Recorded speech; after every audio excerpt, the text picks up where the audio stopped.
Question रहेगा, चाहे आप रेलवे में बैठिए, चाहे एसएससी में, चाहे विद्यार्थीगण कोई दरोगा या विद्यार्थीगण कोई स्टेट लेवल के एग्जामिनेशन में किसी में बैठिए, एक नंबर रहेगा। तो आज का क्लास को हिसाब से बढ़िया से देख के करिएगा, देखा जाए, ध्यान दीजिएगा।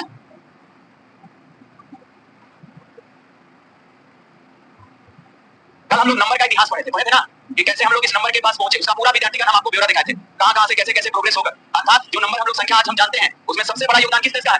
अपना भारत का है ना। लेकिन भारत का नाम ना हो, इसलिए उस नंबर को विश्व वर्ल्ड का जो मैथमेटिकल ऑर्गेनाइजेशन है, उसका नाम दे दिया है नेचुरल नंबर। एक्चुअली में उसका नाम एक्चुअल में जानते हैं क्या है? हिंदू अरबिक नंबर नाम है उसका। चलिए, सबसे पहले विद्यार्थीगण नंबर को हम दो भाग में बांटते हैं। सबसे पहले नंबर को कितने भाग में? दो भाग में बांटते हैं, इनके गुण के आधार पर। ये गुण क्या है? तो ऐसा कहा गया कि एक संख्या रेखा होता है। एक क्या होता है मेरे भाई? संख्या रेखा। जैसे कि इसे हम लोग संख्या रेखा कहते हैं, बीच में कर देते हैं 0, इधर कहते हैं विद्यार्थीगण 1 और 2, और इधर क्या होता है 3। इस तरह से ये अनंत तक इधर जाता है। इधर होता है -1, -2 और ये -3, और इधर ये कहां तक जाता है? माइनस अनंत तक। ये नेगेटिव में अनंत तक जाता है। अर्थात जिस संख्या को, जिसे नंबर लाइंस इंग्लिश में से कहते हैं नंबर लाइंस, जिसे संख्या रेखा पर दिखाया जा सके, जिसे संख्या रेखा पर क्या, सॉरी नंबर नहीं लिखना, एक बात ध्यान दीजिएगा। पहले विद्यार्थीगण नंबर को हम बांटे हैं, उतारिएगा मत ना, नंबर को बांटे हैं कितना? दो प्रकार से। नंबर को हम बांटे हैं कितने प्रकार से? दो प्रकार से। एक को कहते हैं रियल नंबर और इसको इमेजिनरी, पर लिखना चाहिए था। सबसे पहले विद्यार्थीगण हम लिखेंगे रियल नंबर। पहले विद्यार्थीगण हमारा जो है रियल नंबर है, जिसे हम लोग कहते हैं हिंदी में वास्तविक संख्या। क्या कहते हैं? वास्तविक संख्या। ये हमारा वास्तविक संख्या है, ये हमारा वास्तविक। तो वास्तविक संख्या का निरूपण क्या है? कि जिस संख्या को जिस विद्यार्थीगण नंबर को संख्या रेखा पर आप दर्शा सकते हैं, जिस संख्या को विद्यार्थीगण जिस नंबर को आपके कहां पर दर्शाते थे? संख्या रेखा पर दर्शा सकते हैं, उसी को विद्यार्थीगण हम लोग रियल नंबर कहते हैं। और ये विद्यार्थीगण कहलाता है imaginary number. Imaginary number Hindi होता है काल्पनिक संख्या। ये विद्यार्थीगण होता है काल्पनिक संख्या। इसका क्या अर्थ है? कि जिसे संख्या रेखा पर नहीं दिखाया जा सके, जिसे संख्या रेखा पर नहीं दिखाया जा सके। ठीक है, चलिए सबसे पहले संख्या को कितना भाग में बांटते हैं? तो एक को कहते हैं रियल नंबर और एक को काल्पनिक नंबर। एक को कहते हैं रियल नंबर और एक को काल्पनिक नंबर। तो आप समझिए दोनों में, जैसे कि हम इसमें जैसे बोल दिए, हम बोले कि बताइए 7, क्या 7 को संख्या रेखा पर दर्शा सकते हैं? बोलिए हां। हम बोलते हैं -7, क्या -7 को संख्या रेखा पर दर्शा सकते हैं? हां। हम बोल देंगे 1/2, क्या 1/2 को संख्या रेखा पर दर्शा सकते हैं? 0.5 होगा। हम बोल देंगे -1/2, क्या -1/2 को संख्या रेखा पर। तो इस तरह से जितने भी संख्या है, प्लस माइनस फ्रैक्शन सब रियल नंबर के अंतर्गत आते हैं। इसमें क्या आएगा कि यदि हम विद्यार्थीगण आपको बोल देंगे कि रूट अंडर, ध्यान दीजिएगा 3i, क्या इसको आप संख्या रेखा पर दर्शा सकते हैं ना? नहीं। इसमें कल्पना क्या है? आप लोग यदि आईएससी पढ़े होंगे तो कॉम्प्लेक्स नंबर करके टेस्ट में पढ़े होंगे, याद है? वो सब विद्यार्थीगण इमेजिनरी नंबर पर आधारित था। रूट अंडर विद्यार्थीगण ऐसे देते हैं, ये विद्यार्थीगण -7 देते हैं रूट में, माइनस विद्यार्थीगण 5 दे देते हैं रूट में, आप विद्यार्थीगण रूट अंडर 17i बोलते हैं। तो इस सब को हम लोग संख्या रेखा पर नहीं दर्शा सकते हैं, क्योंकि सब ये इमेजिनरी नंबर है। सारे क्या है? इमेजिनरी नंबर है। ये संख्या रेखा पर प्रदर्शित नहीं किया जा सकता है। तो सबसे पहला नंबर को उनके प्रॉपर्टीज के आधार पर कितने भाग में बांटा गया? दो भाग। कौन-कौन? रियल नंबर और काल्पनिक नंबर। इसका डिफिनेशन क्या कहा गया? कि जिस संख्या को संख्या रेखा पर दर्शाया जा सकते हैं, नंबर लाइन पर निरूपित किया जा सकता है, उसे वास्तविक संख्या, और जिसे नंबर लाइन पर निरूपित नहीं किया जा सकता है, काल्पनिक संख्या। तो ये विद्यार्थीगण यहीं पर इससे आगे क्वेश्चन अब आपको कंपटीशन में नहीं आएगा, कभी कभार आ सकता है कि कौन इसमें कब सही आएगा कि कौन इसमें काल्पनिक संख्या है। तो काल्पनिक संख्या इस तरह से आई लगा रहा है, नेगेटिव में रहती है, सबको हम लोग कैसा संख्या कहते हैं? काल्पनिक संख्या कहते हैं। इससे ज्यादा आपके कंपटीशन में इससे नहीं आएगा। सारा बात विद्यार्थीगण मैथ का रियल नंबर पर आता है ना। तो अब रियल नंबर को आगे बढ़ाते हैं, पर इतना उतार लीजिए।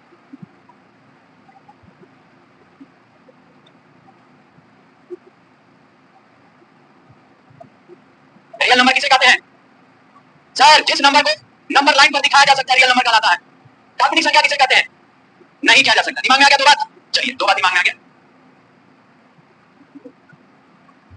आगे बढ़े। चलिए, आप फिर से बीच में लिखे, यहीं पर वो समाप्त हो गया। अब लेके आगे बढ़ते हैं किसको? Real number. अब विद्यार्थीगण हम लेके आगे बढ़ते हैं किसको? Real number. तो हेडिंग दीजिएगा यहाँ पर अब real number. Real number, real number, इसी को हम लोग कहते हैं कौन सी संख्या? वास्तविक संख्या। हो गया। अब रियल नंबर को भी दो भाग में बांटते हैं। अब रियल नंबर को भी हम लोग कितने भाग में बांटते हैं? दो भाग में बांटते हैं। आप देखिए कि बीच में लिखे हैं, आप बीच में कहां नहीं लिखे, अब पीछे बांटिएगा। इसको भी हम कितना भाग में बांटते हैं? दो भाग। सुनिएगा ध्यान से, किसका बंटवारा हो रहा है? Real number. हिंदी होता है वास्तविक संख्या। Very good. हम वास्तविक संख्या को बंटवारा कर रहे हैं, वास्तविक संख्या का बंटवारा कर रहे हैं। देखा जाए, रियल नंबर के दो भाग होते हैं। रियल नंबर के दो भाग, एक को कहते हैं परिमेय संख्या और एक को कहते हैं अपरिमेय। तो बराबर नंबर क्वेश्चन में आता है कि परिमेय और अपरिमेय संख्या को कौन सी संख्या कहा जाता है? तो वास्तविक संख्या कहा जाता है। तो ये सब छोटा-छोटा बात आपको अक्सर आपको एग्जामिनेशन में आएगा। यदि सबका जानकारी ना है तो सब लैंग्वेज बेस्ड क्वेश्चन में विद्यार्थी लोग बड़ा कंफ्यूज होते हैं। तो पहले चीजों को बढ़िया से ध्यान से देखिए और चीजों को समझने का प्रयास करिए। रियल नंबर को कैसे दो भाग में बांटते हैं? एक को कहते हैं विद्यार्थीगण रैशनल, जिसे हम लोग कहते हैं परिमेय संख्या, इंग्लिश में होता है रैशनल नंबर। परिमेय संख्या रैशनल नंबर, और एक होता है इरेशनल नंबर।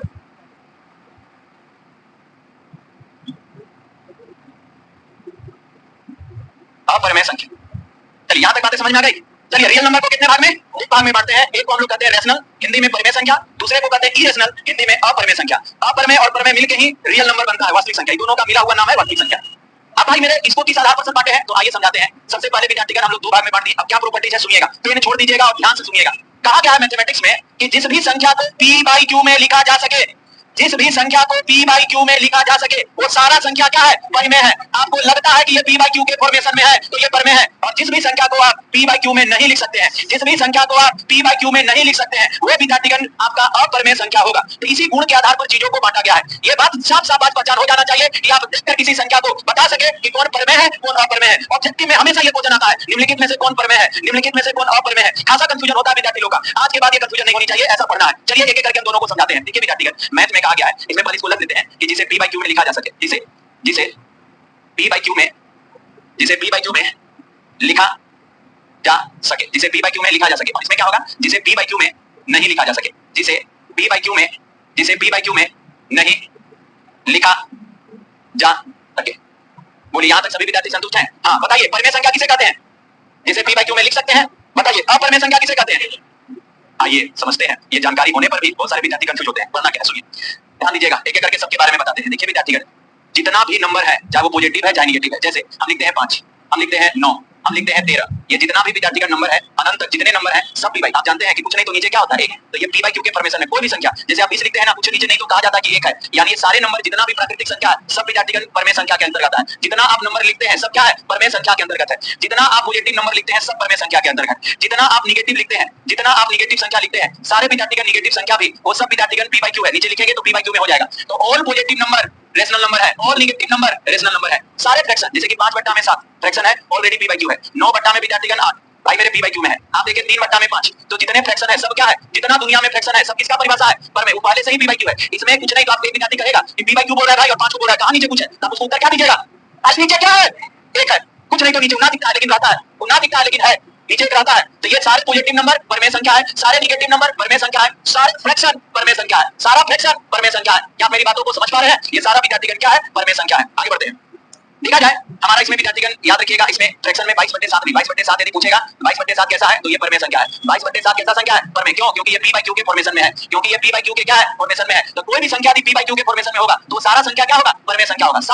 साथ साथ आपको ये ध्यान देना है कि यदि विद्यार्थीगण कोई डेसिमल नंबर है, जैसे कि पॉइंट में विद्यार्थीगण हम दे दें 3 3 3 3, यानी सिर्फ 3 का रिपीटेशन हो रहा है, यानी दशमलव के बाद एक निश्चित संख्या का रिपीटेशन हो रहा है, तो वो विद्यार्थीगण परिमेय है। जैसे विद्यार्थीगण दशमलव के बाद जैसे कि 13 और दशमलव 5 5 5 का टर्मिनेट कर रहा है, यानी एक फिक्स नंबर का रिपीटेशन हो रहा है, तो ये विद्यार्थीगण परिमेय संख्या है। जैसे कैसे 13 दशमलव विद्यार्थी कैसे लिख देते हैं, 13 दशमलव क्या है 5 5, एक खास नंबर का रिपीटेशन है, ये परिमेय संख्या है। जैसे हम लिख देंगे कि 5.14 फिर 1 4 1 4, ये कैसी संख्या है, ये परिमेय संख्या है। अर्थात कोई भी नंबर दशमलव के बाद एक निश्चित संख्या का रिपीटेशन बार-बार कर रहा है, कोई भी दशमलव के बाद एक निश्चित संख्या का रिपीटेशन बार-बार कर रहा है, एक दशमलव के बाद एक निश्चित संख्या का रिपीटेशन बार-बार कर रहा है, तो ये सब कैसी संख्या होगी, परिमेय संख्या। क्योंकि एक्चुअल में कभी भी अनंत तक जाता है और एक निश्चित संख्या का रिपीटेशन हो रहा है, तो ऐसे विद्यार्थीगण मैथ कहता है कि आप उसको रेकरिंग दे दीजिए, और रेकरिंग दीजिएगा ना तो ये 13 और बट्टा में विद्यार्थीगण रेकरिंग हटाएगा, तो आगे बताएंगे कि रेकरिंग हटता है तो नीचे 9 हो जाएगा और ये p q के फॉर्मेशन में आ जाएगा।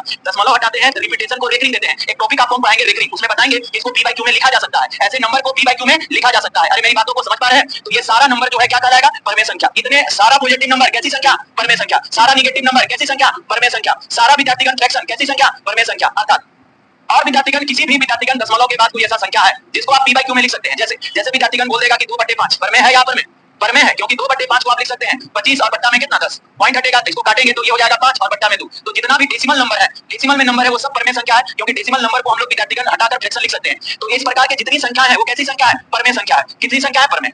अब आपको दिमाग में आएगा कि सर ठीक है परिमेय तो जान गए, लगभग सारे नंबर परिमेय संख्या ही होते हैं, तो फिर अपरिमेय में क्या होता है, समझिएगा ध्यान से, जिसे आप p बाई क्यू में नहीं दर्शा सकते हैं। सुनिएगा ध्यान से, कोई भी एक ऐसी संख्या, इसमें कोई भी एक ऐसी संख्या जिसका हम रूट नहीं निकाल पाते हैं वो किसमें आएगा, परिमेय। जैसे विद्यार्थीगण हम लोग देखते हैं कि √√2, क्या विद्यार्थीगण √√2 का मान जानते हैं क्या होता है, 1.1415 ऐसा विद्यार्थीगण ये ऐसा होता है। तो क्या विद्यार्थी 1.432 1.43 और विद्यार्थीगण 1.432 एक ऐसा विद्यार्थीगण होता है, मतलब ये अनंत तक जाता है। इसको कभी भी आप दशमलव हटाकर p बाई क्यू में नहीं लिख सकते, क्योंकि मान लेते हैं दशमलव हटाएंगे, अब ये कहां तक जाएगा, अनंत तक, क्या जान पाते हैं नहीं। √2 का हम एक लगभग मान याद रखते हैं, √2 का मान होता है कितना, 1.432 ऐसा होता है। 4 3 क्या होता है, तो विद्यार्थीगण ये तो हम एक लगभग मान, लेकिन आपको पता है कि ये बहुत बड़ा वैल्यू होता है। ये हम 4 3 2 क्या लिखते हैं, एक अप्रॉक्स वैल्यू जानते हैं, जैसे कि √3 का मान, तो √3 का मान होता है 1.732 5 इस तरह से अनंत तक जाता है। यदि अनंत तक जाता है तो बोले कि इसको p by q में लिखिए, क्या लिख पाइएगा? प्रॉब्लम क्या होगा कि मान लेते हैं सर इसको दशमलव हटाएंगे तो नीचे क्या होगा 1, अब लिखिए तो नीचे k को 0 बैठाइएगा, क्या संभव है? नहीं, क्यों? क्योंकि ये √2 का हम एप्रोक्स मान जानते हैं, पूरा मान नहीं है। √3 का मान जो हम लोग जानते हैं 0.732 एप्रोक्स मान है, पूरा मान नहीं है।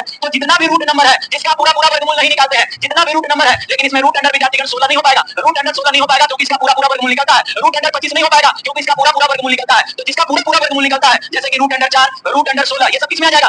परमे संख्या में। ये सब परमे संख्या अर्थात जिसका पूरा वर्गमूल निकलता है वो परमे संख्या का परिभाषा, जिसका पूरा वर्गमूल नहीं निकलता है वो अपरमे का संख्या, वो अपरमे संख्या है। तो मेरे भाई कभी भी ऐसा नंबर आएगा आपके एग्जामिनेशन में जिसका पूरा वर्गमूल नहीं निकाल पाएंगे, वो सब क्या है? वो सब अपरमे है। क्योंकि विद्यार्थीगण इसको आप कभी भी p by q में नहीं लिख सकते हैं, कभी भी p by q में नहीं लिख सकते हैं, क्योंकि जब इसको p by q में लिखने जाइएगा तो ये p by q को नहीं दर्शा पाएगा। हम जानते हैं √3 का मान 1.732 होता है, लेकिन आपको क्या होना चाहिए ये √3 का मान है, सब लोग जानते हैं, नॉट एग्जैक्ट। एग्जैक्ट में विद्यार्थीगण अनंत तक जाता है, और यदि अनंत तक जाता है और आपको बोले कि इसको p by q में लिखे, क्या ये संभव हो पाएगा? क्या आप कभी भी p by q में लिख पाइएगा? तो कहिएगा नहीं सर, बिल्कुल नहीं लिख पाएंगे। तो जितने भी रूट नंबर है जिसका पूरा वर्गमूल नहीं निकाल पाते हैं, जितने भी रूट नंबर है जिसका पूरा वर्गमूल नहीं निकाल सकते हैं, वो सब किसका परिभाषा? अपर में। साथ यदि √2 और के साथ एक विद्यार्थीगण संख्या पर में लिखते हैं, साथ रूट अंडर 5 के साथ एक विद्यार्थीगण पर में लिखते हैं, साथ √7 के साथ एक विद्यार्थीगण हम पर में को घटा दे या जोड़ दे तो कोई फर्क नहीं पड़ता विद्यार्थीगण। ये घटाने और जोड़ने से हम कभी भी इसको p by q में नहीं लिख सकते हैं। अर्थात कभी कंफ्यूजन करेगा कि √2 + 1 कैसी संख्या है, तो आप सूत्र दीजिएगा यदि इसके साथ जुड़ा है, यदि इसके साथ जुड़ा है तो पर में होगा। हम जोड़ कर भी कुछ नहीं कर पाएंगे, हम पर में को जोड़ कर भी कुछ नहीं कर पाएंगे, घटा कर भी कुछ नहीं कर पाएंगे, इसको p q में नहीं लिखा जा सकता है। यानी अपर में नंबर के साथ यदि किसी परमेय संख्या को लेकर जाया जाए, जोड़ा जाए या घटाया जाए, तो ये क्या रहेगा? हमेशा अपर में। क्यों रहेगा सर? p by q में नहीं लिख सकते हैं सर, p by q में लिख पाते हैं तो ये पर में होगा, लेकिन आप इसको कभी भी नहीं लिख पाएंगे। क्या इतना बात आप लोग समझ पा रहे हैं? हाँ, आगे बढ़ते हैं। ध्यान दीजिएगा विद्यार्थीगण, इसमें साथ में याद रखिएगा पाई विद्यार्थीगण एक अपर में संख्या है। 22/7 पूछेगा तो ये विद्यार्थीगण पर में होगा, और पाई देके पूछेगा तो अपर में। तब तो येगा सर पाई ना होता है मान। नहीं विद्यार्थीगण, आप लोगों को जानकारी नहीं है। पाई का मान विद्यार्थीगण 22/7 आप आज तक यही पढ़ते आ रहे हैं, लेकिन आज हम इसको कहते हैं कि पाई का मान 22/7 नहीं होता है। वो 22/7 यूज करते हैं, वो लगभग मान होता है। पाई का मान 22/7 note exact value, note exact value. कैसा वैल्यू है? लगभग मान होता है। अतः विद्यार्थीगण पाई का मान जो होता है कितना होता है? 3.1412 इस तरह से अनंत तक जाता है। क्या विद्यार्थीगण इस मान को हम बोले कि आप p by q में लिख पाइए तो लिख पाइएगा? नहीं लिख पाइएगा। मान लेते हैं 3.1415 और विद्यार्थीगण 9 ऐसे लिखने जाइएगा अनंत तक। चलिए मान लेते हैं तो पॉइंट हटाइए तो नीचे कितना 1, k को 0 बैठाइएगा, तो अनंत तक है। क्या पाई को p by q में लिखा जा सकता है? नहीं। तो सर हम बचपन से पढ़ते आए हैं कि पाई का मान 22/7 काट दिए हैं। आज हम क्या किए हैं? काट दिए हैं, क्योंकि पाई का मान 22/7 नॉट एग्जैक्ट वैल्यू। ये कैसा मान है? लगभग। लेकिन हम फिर से बोलते हैं जब हम एडवांस पढ़ाएंगे तो वहां पर पाई का मान 22/7 ही लेंगे, तब वहां पर आप मत भूलिएगा कि सर काटे थे, लगभग लेके बनाया जाता है। पाई का मान 22/7 होता है बट नॉट एग्जैक्ट वैल्यू, वो एक लगभग मान होता है। तो अभी तक जो 9वां 10वां में हम लोग पाई का मान 22/7 रटे हैं वो कैसा मान है? लगभग मान। लेकिन यहाँ पर हम लोग लगभग को नहीं लेते हैं, एग्जैक्ट वैल्यू को लेते हैं। तो पाई का मान 22/7 लगभग मान होगा। हम काटे हैं क्योंकि यहाँ इसकी जरूरत थी, लेकिन हम कभी भी फिर से सर्किल में जाएंगे, मेंसुरेशन में जाएंगे तो पाई का मान कितना लेंगे? क्योंकि मजबूरी है, लेना ही पड़ेगा, बिन लेने बनेगा नहीं। समझ गए ना? तो पाई का मान 22/7 होता है। आप ये याद रखिएगा कि पाई का मान 22/7 होता है, लेकिन नॉट एग्जैक्ट, एप्रोक्स में होता है ना। तो फिर से 22/7 कैसी संख्या? पर में। लेकिन पाई कैसी संख्या? अपर में। इसी तरह से एक विद्यार्थीगण होता है एक्सपोनेंशियल वैल्यू, जिसको हम लोग कहते हैं ई, जिसको हम लोग कहते हैं कितना ई, इसका मान होता है 2.71282 ऐसा विद्यार्थीगण होता है, ई भी अनंत तक जाता है। एक्सपोनेंशियल वैल्यू है, ई भी अनंत तक जाता है। ई भी आपको एक अपरमेय संख्या के अंतर्गत आता है, आगे हम चर्चा करेंगे। अभी फिलहाल ई का मान याद रखिएगा 2.712 होता है। 2.712 क्या होता है? 2 अंक तक याद रखिएगा, हम आगे बताएंगे ई क्या है। ई विद्यार्थीगण एक अपरमेय के अंतर्गत आता है। ई कहां पर आता है? एक अपरमेय के अंतर्गत आता है। अरे बात समझ में आ रहा है? तो ये सारे संख्या साथ यदि हम आपको दे दे कि यदि 7 है और 7 के बाद रिपीटेशन है 2 8 4 3 1 5 और इस तरह से अनंत तक गया है, तो ये विद्यार्थीगण अपरमेय में आता है। आगे बाद 5 3 2 4 6 अनंत तक गया है तो ये अपरमेय में आएगा। सर यहां पर इसे हो गया, यहां पर अनंत तक जा रहा था तो ये परमेय में है, यहां भी अनंत तक जा रहा है तो ये परमेय में है। क्या दोनों में फर्क दिख रहा है? क्या फर्क दिख रहा है दोनों में? सुनिए, दशमलव के बाद एक निश्चित संख्या का रिपीटेशन बार बार होगा, टर्मिनेट करेगा। जैसे दशमलव के बाद क्या है? 3 3 3 अनंत तक। दशमलव के बाद क्या है? 5 5 5 अनंत तक। दशमलव के बाद क्या है? अनंत तक। ये कैसी संख्या? परमेय संख्या। रेकरिंग से फ्रैक्शन लगाया जा सकता है, रेकरिंग से फ्रैक्शन लगाया जा सकता है। लेकिन कोशिश करिए विद्यार्थीगण, दशमलव के बाद क्या निश्चित संख्या का टर्मिनेशन हो रहा है? क्या निश्चित संख्या का रिपीटेशन हो रहा है? यदि निश्चित संख्या का रिपीटेशन नहीं हो रहा है तो अपरमेय कहलाएगा। लेकिन दशमलव के बाद यदि एक निश्चित संख्या का रिपीटेशन हो रहा है तो कैसी संख्या कहलाएगा? परमेय संख्या कहलाएगा। ये दोनों बात दिमाग में रखिएगा। टर्मिनेटर यदि हो रहा है एक अंक का, डबल अंक का, यानी एक निश्चित खास नंबर का टर्मिनेट हो रहा है, बार-बार पुनरावृत्ति हो रहा है, और यहाँ किसी का पुनरावृत्ति नहीं हो रहा है, तो ऐसे संख्या जो दशमलव के बाद पुनरावृत्ति ना करे वो अपरमेय में आता है, और पुनरावृत्ति करे तो परमेय में चला जाता है। क्या इतना बात समझ में आया? इतने से क्वेश्चन आपका एक शिक्षा विद्यार्थीगण ध्यान दीजिएगा। चलिए अपना पहलू उतारिए। 22/7 कैसी संख्या? और पाई अपरमेय संख्या। याद रखेंगे सब चीज।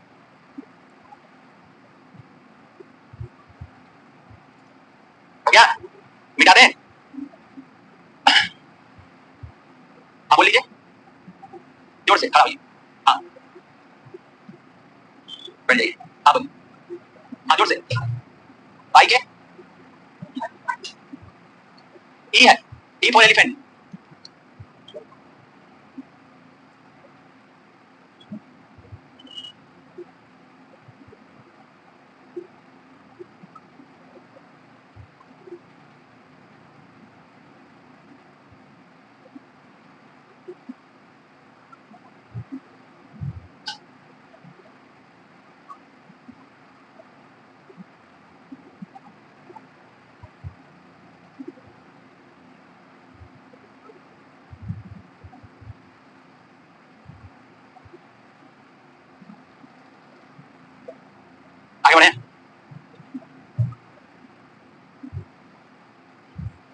बढ़िया भाई लोग,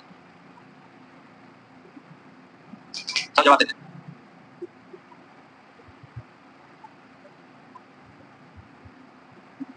चलिए यहाँ तक बात खत्म हुआ। अब थोड़ा सा कुछ विद्यार्थी को कंफ्यूजन है, उसको दूर कर देते हैं। बात इन दोनों पर हो रही थी ना, इन दो पर। ये विद्यार्थीगण पूछ रहे थे कि इसमें और इसमें क्या फर्क है। ठीक है, सब कुछ समझिएगा, इन दोनों में फर्क। देखिए भाई मेरे, ये सब जो है ना इमेजिनरी संख्या, इमेजिनरी संख्या का अर्थ है कि आप जानते हैं आई को कहते हैं -1। आई को क्या कहते हैं? माइनस। तो यानी माइनस में है यानी उसके साथ आई है, मतलब एक संख्या के साथ साथ यदि आई लगा रहा है, एक कोफिशिएंट लगा रहा है तो काल्पनिक है। यानी इसमें से किसी संख्या को हम संख्या रेखा पर नहीं दर्शा सकते, नंबर लाइन पर हम नहीं, क्योंकि इसके साथ काल्पनिक संख्या जुड़ा हुआ है। लेकिन इस सब को हम संख्या रेखा पर दर्शा सकते हैं। एक विद्यार्थी पूछे दोनों में अंतर क्या है, तो ये जो अपरिमेय संख्या है इसको आप संख्या रेखा पर दर्शा सकते हैं। जैसे कि 2.14 की कहीं ना कहीं संख्या रेखा पर होगा, कहीं ना कहीं कोई ना कोई बिंदु पर इसका स्थान होगा। √2 कहीं ना कहीं √2 का आप लोग को संख्या रेखा पर दर्शाने के लिए 7वां 8वां क्लास में आता होगा √2 को संख्या। लेकिन इसके साथ यदि माइनस लग जाता, तो यानी माइनस लग जाता, माइनस विद्यार्थीगण लग जाता, तो इसका अर्थ है कि माइनस को हम लोग कहते हैं आई, यानी एक इमेजिनरी हो गया, एक काल्पनिक हो गया। आई लग गया है तो अब संख्या रेखा पर नहीं दर्शाया जा सकता, क्योंकि उसके साथ क्या लग गया? आई। इसलिए अब बताइए फर्क समझ में आया? बोलिए, फर्क यह है कि काल्पनिक संख्या को संख्या रेखा पर नहीं दर्शाया जा सकता, जबकि अपरिमेय संख्या को संख्या रेखा पर दर्शाया जा सकता है, लेकिन इसे p/q में नहीं लिखा जा सकता। इसे क्या नहीं लिखा जा सकता? p/q। और किन्हीं को कुछ पूछना है? आगे बढ़े।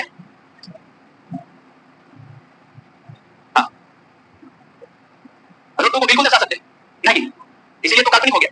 -√2 के ना, क्योंकि माइनस आना यानी आई आना, आई आना यानी काल्पनिक हो गया, इसलिए उसको नहीं दर्शा सकते।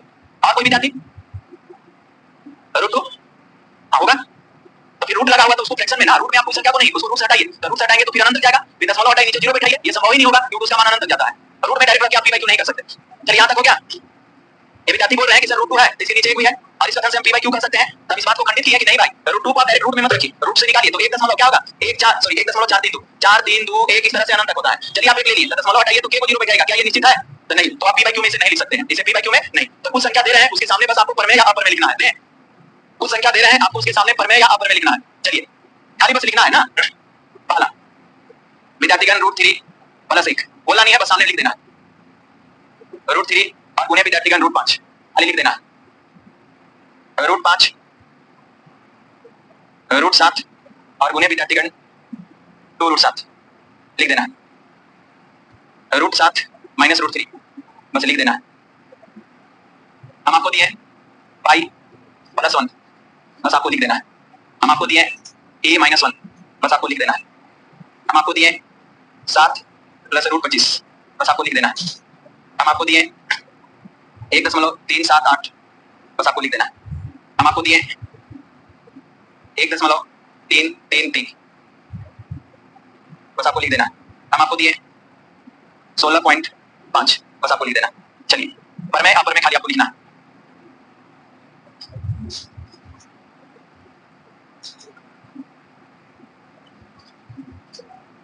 या फिर से अनंत हो जाएगा, अपरमेय हो जाए, नीचे 0 होगा तो अपरमेय संख्या हो गया। चलिए मिलाते हैं।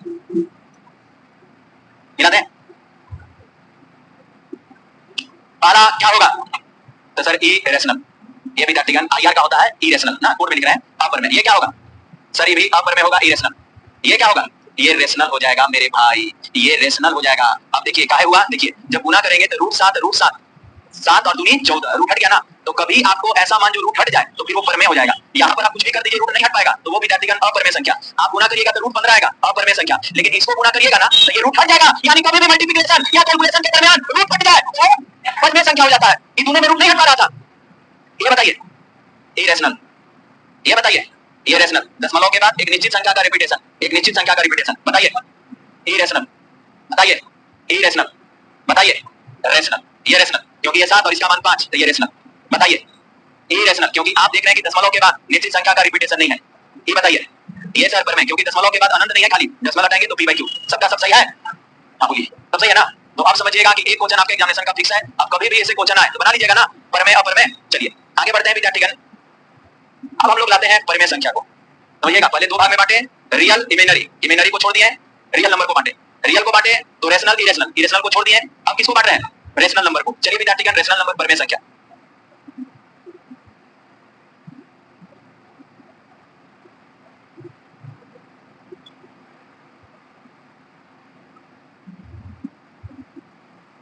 देखा जाए मैथ में हम लोग जितने भी नंबर के बारे में जानते हैं सब रेशनल नंबर का ही प्रकार है। जैसे हम लोग पढ़े हैं सम संख्या, विषम संख्या, प्राकृतिक संख्या, ये सब जो पढ़े हैं ना वो सब किसका परिभाषा है? Rational number. तो लिखिएगा परमेय संख्या के प्रकार। में संख्या के प्रकार। चलिए अब हम लोग जो पढ़ रहे हैं वो सब परमेय संख्या के प्रकार है। एक एक करके सबके बारे में हम जानते हैं। ये सबको परिचित होना बड़ा जरूरी है। तो सबसे पहला विद्यार्थीगण हम लोग लिखते हैं प्राकृतिक संख्या। इसी को हम लोग कहते हैं हिंदू अरबी संख्या। इंग्लिश में इसे हम लोग कहते हैं नेचुरल नंबर। चलिए ये सब एक ही चीज है ना, प्राकृतिक संख्या, अरबी, हिंदू अरबी संख्या या नेचुरल नंबर, सब क्या है? एक ही संख्या है। जब किसी संख्या को हम लगातार एक से स्टार्ट करके 1 2 3 और उसके बाद 4 कहां तक लिखते हैं? अनंत तक लिखते हैं। तो ऐसी संख्या को जब कोई संख्या एक से स्टार्ट होकर अनंत तक जाए तो ऐसी संख्या को हम लोग कैसा कहते हैं? प्राकृतिक संख्या। ऐसी संख्या को हम लोग क्या कहते हैं? नेचुरल नंबर कहते हैं। और इसका दूसरा नाम याद रखिएगा, क्या कहलाता है? हिंदू अरबिक संख्या। इसको दूसरा नाम क्या है? हिंदू अरबिक संख्या। यदि विद्यार्थीगण नेचुरल नंबर जैसे कि 1 2 और उसके बाद 3 और उसके बाद 4 इस तरह से n तक नेचुरल नंबर रहेगा तो इसका योग हम लोग निकालते हैं n+1 और बट्टा में कितना? 2 से। ये विद्यार्थीगण यदि कहेगा कि प्रथम 50 नेचुरल नंबर का योग बताएं, प्रथम 50 हिंदू अरबी संख्या का योग बताएं, तो ये विद्यार्थीगण n का मान क्या हो जाएगा? 50। तो 50 और 50 और 1 कितना? 51/2 हमको योग प्राप्त हो जाएगा। ये डायरेक्ट विद्यार्थीगण योग निकालने का। लेकिन यदि नेचुरल नंबर का स्क्वायर करके आपसे पूछे जैसे कि 1 का स्क्वायर और उसके बाद 2 का स्क्वायर उसके बाद 3 का स्क्वायर यानी नेचुरल नंबर के वर्गों का योग यदि बोल दे n तक का, इसका कांसेप्ट होता है n+1 या 2n+1 और डिवाइडिंग बाय कितना? 6। ये सब जो कांसेप्ट दे रहे हैं ये समझ जाइएगा कि पूरा मैथमेटिक्स में काम आएगा। ये सब अभी जो बेसिक पढ़ा रहे हैं ना हर जगह काम आएगा। पूरा नंबर सिस्टम इसी पर टिका हुआ है। अलजेब्रा में जाइएगा तो इसका यूज होगा। तो ये सबको बढ़िया से दिमाग में रखने का प्रयास करिएगा। चलिए उसके बाद यदि नेचुरल नंबर का पावर विद्यार्थीगण घनों का योग, इसको कहते हैं n तक के घनों का योग, इसको कहते हैं विद्यार्थीगण घनों का योग। ये विद्यार्थीगण जब पावर 3 होने लगे आप n तक का जब दिखा दिएगा घनों तो इसका फार्मूला पहले वाला ही होता है n और n+1 और बट्टा में 2। बस करना कुछ नहीं है, इसका क्या कर देना है? स्क्वायर कर देना है। तो नेचुरल नंबर में 3 फार्मूला आप आजीवन रट के रखिए, अभी आप अपने लिए और आने वाले जनरेशन के लिए। ऐसा कभी ना हो कि तीनों फार्मूला में आप कभी कंफ्यूज हो, नहीं ना होइएगा, कभी मत होइएगा। लगातार नंबर का योग, लगातार नंबर के वर्गों का योग, लगातार नंबर के घनों का योग याद करके रखिएगा इन तीनों को। कभी हम ये नहीं सुनना चाहते हैं कि सर ये लगातार नंबर का आपको फार्मूला नहीं याद है। आने वाले सारे मैथ इसी बेसिक बातों पर होंगे। अभी हम बेसिक बात सारा कर रहे हैं, आगे इसका फार्मूला हम डायरेक्ट यूज करिएंगे। भाई क्या हो गया? कहां पर दो ये हाँ दो है ऊपर वाला ही है, खाली इसका स्क्वायर हो जाता है। आगे बढ़े। ये अरे नहीं मैथ नहीं आ रहा है आप लोग, 6 है अब 6 भी नहीं पहचानिएगा आप लोग। आगे बढ़े। चलिए आगे बढ़े। चलिए दूसरा किसका टाइप कर रहे हैं? किसका प्रकार है? परमेय संख्या। सब परमेय संख्या का प्रकार है। दूसरा पूर्ण संख्या। कुछ नहीं है विद्यार्थीगण, जब पूर्ण संख्या बोलता है तो इंग्लिश में से हम लोग कहते हैं होल नंबर। इसमें कुछ नहीं, इसी का बस 0 से लगा के स्टार्ट कर दिया ना तो पूर्ण संख्या किसे कहते हैं? 0 1 2 और कितना 3, इसी होल नंबर का विद्यार्थीगण अनंत तक ये सब कुछ जानते हैं। प्राकृतिक संख्या को 1 से स्टार्ट करते हैं और पूर्ण संख्या को 0 से। चलिए इसमें ज्यादा कुछ नहीं है, होल नंबर पूर्ण बस याद रखिएगा कि 0 से स्टार्ट होता है। तीसरा सम संख्या, जिसको हम लोग इंग्लिश में क्या कहते हैं? Even number.